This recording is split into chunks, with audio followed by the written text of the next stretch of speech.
Paul's letter to the church in Galatia has been brilliant. It's been strong. One theme, really, isn't it? You are saved by grace. This is through faith. It's not what you've done. You're adopted as a child of God.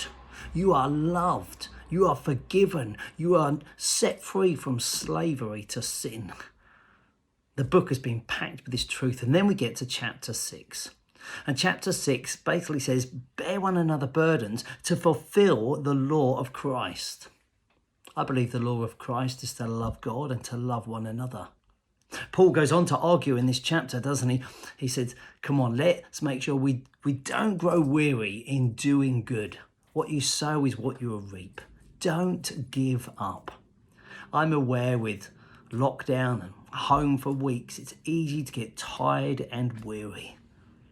Clearly says here, come on, especially in the church, let's be a people full of the grace of God, that actually we love one another, we bear with one another.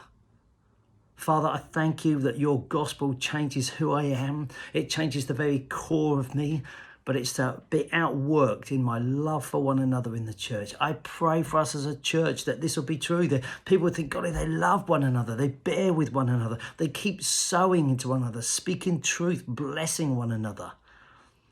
I pray your gospel makes a difference to us like it was in the church that Paul was writing to.